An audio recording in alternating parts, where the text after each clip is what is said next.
Hello दोस्तों, ए to Z accounting school में आपका स्वागत है। आज हम बात करने वाले हैं रेवेन्यू रिकॉग्निशन मेथड्स के बारे में, यानी कंपनी की बुक्स में सेल कब बुक होनी चाहिए। सबसे पहले बात करते हैं कि रेवेन्यू रिकॉग्निशन होता क्या है। सिंपल भाषा में समझें तो कंपनी की बुक्स में सेल करने के प्रोसेस को रेवेन्यू रिकॉग्निशन कहते हैं। रेवेन्यू रिकॉग्निशन के 6 मेथड होते हैं: cash basis accounting, accrual basis accounting, percentage of completion method, complete contract method, instalment sale method, cost recovery method. अब हम एक एक करके सभी मेथड को डिटेल में समझेंगे। Cash basis accounting. Cash basis accounting में हम सेल तब बुक करते हैं जब हमें सेल के अगेंस्ट कैश रिसीव हो जाता है, और तब एक्सपेंसेस बुक करते हैं जब हम उस एक्सपेंसेस की पेमेंट कर देते हैं। बट यह मेथड सही नहीं है, क्योंकि इससे हमारी बैलेंस शीट की प्रेजेंटेशन सही दिखाई नहीं देगी।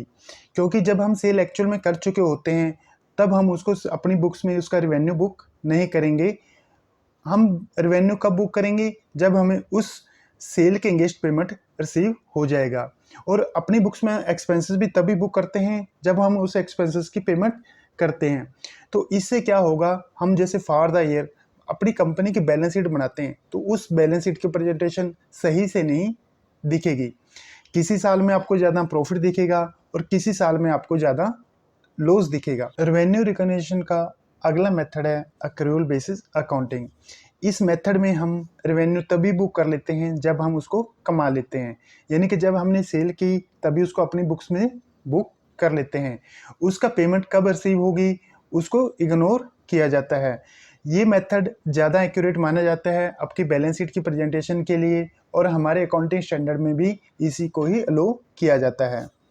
इस मेथड से आपके जो फॉर द ईयर के प्रॉफिट लॉसेस हैं वो सही दिखेंगे, क्योंकि यह मेथड आपकी अक्रूवल बेसिस पे किया जाता है, यानी कि जब भी आप इनकम एंड करोगे तभी उसको बुक कर लिया जाएगा। जब एक्सपेंसेस को इंक्लूड करोगे तभी उस एक्सपेंसेस को बुक कर लिया जाएगा। रेवेन्यू रिकॉग्निशन का अगला मेथड है percentage of completion method. Percentage of completion method long term construction contract के लिए यूज़ किया जाता है।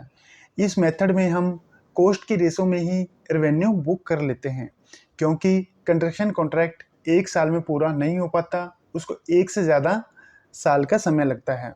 तो हम क्या करते हैं, अपने प्रोजेक्ट की बजटेड कॉस्ट निकालते हैं और जितनी हमारी कॉस्ट बुक होती जाएगी हमारी बुक्स में, उसी रेशो में हम अपना रेवेन्यू बुक करते चले जाएंगे। सपोज करो आपका जो प्रोजेक्ट है वो 100 करोड़ का है और आपकी जो बजटेड कॉस्ट है वो 50 करोड़ है। अगर आपकी 1 साल में कॉस्ट 25 करोड़ बुक हुई है, यानी कि 50% बुक हुई है, तो आप रेवेन्यू भी 50% ही बुक करोगे, यानी कि 50 करोड़ बुक करोगे। रेवेन्यू रिकॉग्निशन का अगला मेथड है complete contract method. Complete contract method, इस मेथड में हम रेवेन्यू तब बुक करते हैं जब हमारा प्रोजेक्ट कंप्लीट हो जाता है, क्योंकि इस प्रोजेक्ट में बजटेड कॉस्ट निकालना मुश्किल होता है। इसलिए जब हमारा प्रोजेक्ट कंप्लीट हो जाता है और जब उसकी पूरी कॉस्ट बुक हो जाती है तब हम इस मेथड में रेवेन्यू बुक करते हैं। रेवेन्यू रिकॉग्निशन का अगला मेथड है इंस्टॉलमेंट सेल मेथड।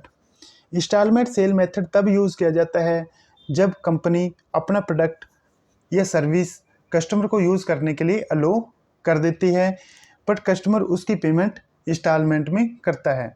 जब कंपनी को इंस्टॉलमेंट मिलेगी तब तब वो उसका रेवेन्यू बुक करती चली जाएगी। रेवेन्यू रिकॉग्निशन का अगला मेथड है cost recovery method. Cost recovery method में कंपनी सेल तभी बुक करती है जब प्रोडक्ट की कॉस्ट रिकवर हो जाती है। मान लो कि कंपनी का कोई प्रोडक्ट 100 रुपये में सेल किया है, उसकी कॉस्ट 80 रुपये थी। जब तक कस्टमर से 80 रुपये पेमेंट रिसीव नहीं हो जाती तब तक कंपनी उस प्रोडक्ट की सेल अपनी बुक्स में बुक नहीं करती।